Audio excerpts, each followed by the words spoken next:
ఖమ్మం వెళ్దాం.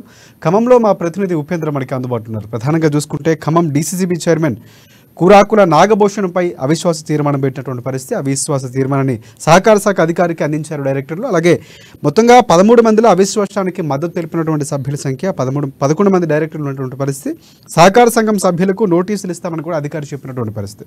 మొత్తానికి నోటీసు అనంతరం సొసైటీ చైర్మన్ ఎన్నికలు నిర్వహిస్తామని కూడా వెల్లడించినటువంటి పరిస్థితి కనిపిస్తుంది. మొత్తగా పార్టీలు రాజకీయంగా మారిన తర్వాత, ప్రభుత్వం మారిన తర్వాత పూర్తి అవిశ్వాస తీర్మానాలు ఎక్కడెక్కడ పెడుతున్నటువంటి పరిస్థితి. ఖమ్మంలో కూడా దాదాపుగా అదే పరిస్థితి కనిపిస్తుంది. దీనికి సంబంధించి పూర్తి అప్డేట్స్ ఏంటి చెప్పండి ఉపేంద్ర.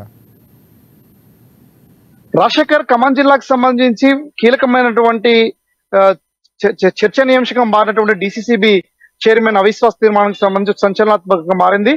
ప్రధానంగా ఖమ్మం నియోజకవర్గం రాణాపాలెం మండలానికి చెందినటువంటి వెంకటేపాలెం పిఎస్సిఏ చైర్మన్ నుండి డీసీసీబీ చైర్మన్ అయినటువంటి కూరాకుల నాగభూషణంపై ఖమ్మం జిల్లాలో ఉన్నటువంటి డీసీసీబీ చైర్మన్స్ తో పాటు పిఎస్సిఏ చైర్మన్ అవిశ్వాస తీర్మానాన్ని పెట్టేందుకోసం కూడా ప్రధానంగా ఈరోజు కీలకమైనటువంటి నిర్ణయం తీసుకున్నారు. ప్రధానంగా ఇక్కడ పరిశీలిస్తే రాణాపాలెం మండలం వెంకటేపాలెం గ్రామానికి చెందినటువంటి సొసైటీకి చెందినటువంటి పిఎస్సిఏ చైర్మన్లు ఎవరైతే 11 మంది ఉన్నారో 11 మంది కూడా కూరాకుల నాగభూషణం చైర్మన్ ఎన్నికైనటువంటి నేపథ్యంలో అతను ప్రజలకు అందుబాటులో లేడు, మా సమస్యలు పట్టించుకోవడం లేదు, రైతుల సమస్యల గురించి ఏమాత్రం కూడా నమ్మకం లేదు, అతనిపై విశ్వాసం కోల్పోయామని చెప్పేసి ఈ రోజు ఏకగ్రీవంగా 13 మందికి సంబంధించినటువంటి నేతలు సమావేశమై 11 మంది అందులో బీఆర్ఎస్ వ్యతిరేకమైనటువంటి నిర్ణయం తీసుకుంటూ కాంగ్రెస్ విధానపరమైన అంశాల్లో భాగంగా 11 మంది కూడా కూరాకుల నాగభూషణాన్ని తక్షణమే తొలగించాలని చెప్పేసి కూడా పిఎస్సిఏ చైర్మన్ గా తొలగించాలని కూడా ఈ రోజు కీలకమైన తీసుకున్నారు. ఈ నిర్ణయంతో ఖమ్మం జిల్లాలకు సంబంధించి డీసీసీబీ చైర్మన్ గా ఎన్నికైనటువంటి కూరాకుల నాగభూషణ్ ఎవరైతే ఉన్నారో దాదాపు పిఎస్సిఏ చైర్మన్ గా తను ఎన్నిక ఏదైతే కోల్పోతాడో ఆ విశ్వాసంలో నెగ్గకోకుండా తన యొక్క పదవి కోల్పోతాడో వెంటనే ఆ పదవి కూడా డీసీసీబీ చైర్మన్ పదవి కూడా కోల్పోయేటువంటి అవకాశం ఉన్నటువంటి నేపథ్యంలో ఖమ్మం జిల్లాలో మొట్టమొదటిసారిగా కాంగ్రెస్ పార్టీ అధికారంలోకి వచ్చిన తర్వాత కీలకమైనటువంటి నిర్ణయం తీసుకొని కాంగ్రెస్ నేతలు ప్రయత్నం చేస్తా ఉన్నారు. ప్రధానంగా డీసీసీబీ చైర్మన్ గా తన యొక్క పదవిని కోల్పోయిన తర్వాత తక్షణమే కాంగ్రెస్ తరఫున డీసీసీబీ చైర్మన్ ఎన్నుకునేటువంటి అవకాశం ఉన్నట్టుగా జిల్లా వ్యాప్తంగా చర్చనీయాంశంగా మారింది.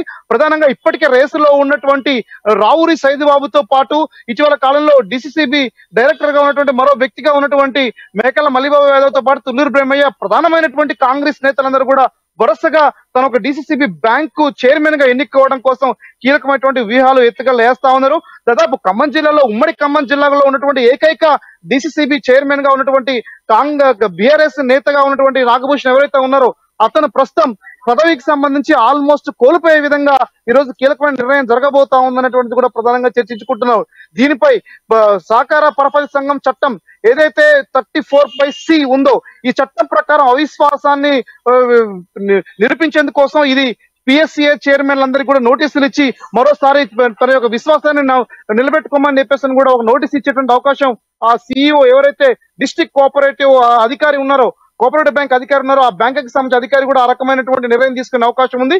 ఏదేమైనా సరే ఈ నిర్ణయం రానున్నటువంటి రోజుల్లో ఇప్పటి వరకు బీఆర్ఎస్ పార్టీలో ఉన్నటువంటి నేతలు ఎవరైతే ఉన్నారో వీళ్ళందరూ కూడా ఇప్పటికే పదవితోటి 10 సంవత్సరాల కాలం పాటు కొనసాగుతున్నటువంటి పదవి ఏదైతే ఉందో ఈ పదవులకు సంబంధించినటువంటి నామినేటెడ్ పదవులు కావచ్చు, ఇలాంటి ఎన్నిక ద్వారా అయినటువంటి పరోక్ష ఎన్నికైనటువంటి ఎన్నికలు కావచ్చు, ఇవన్నీ కూడా రానున్నటువంటి రోజుల్లో గండం ఏర్పడే అవకాశం ఉన్నట్టుగా ఖమ్మం జిల్లా వ్యాప్తంగా చర్చనీయాంశంగా మారింది. ప్రధానంగా డీసీసీబీ చైర్మన్ ఎన్నిక విశ్వాసం తొలగించిన అనంతరం కూడా ఆ తర్వాత క్రమక్రమంగా కూడా నెక్స్ట్ మేయరు అదే నేపథ్యంలో ఇంకా ఏదైతే ఏ అవకాశాలు ఉన్నాయో అవకాశాలు ఉన్నటువంటి కూడా బీఆర్ఎస్ నుంచి పూర్తిగా దూరం చేసి కాంగ్రెస్ వశపరుచుకునేటువంటి అవకాశం ఖమ్మం జిల్లా వ్యాప్తంగా స్పష్టంగా కనబడతా ఉంది. రాజశేఖర్, ఎస్ఎస్ ఉపేంద్ర, ఒకటి మొత్తం అంటే కాంగ్రెస్ పార్టీ పూర్తి స్థాయిలో పార్లమెంట్ ఎన్నికలకు సిద్ధమవుతున్నటువంటి పరిస్థితి, సంస్థాగతంగా ఉన్నటువంటి ఏదైతే స్థానిక ఎన్నికల్లో గెలుపొందినటువంటి బీఆర్ఎస్ పార్టీకి సంబంధించినటువంటి నేతలు మార్చడం కాంగ్రెస్ పార్టీ యొక్క హవా ఇలాగ కొనసాగుతున్నటువంటి పరిస్థితిగా అనుకోవచ్చు మనం. అలాగే ఈ ప్రక్రియ ఏదైతే ఉందో నోటీసులు అనంతరం సంఘం సభ్యులతో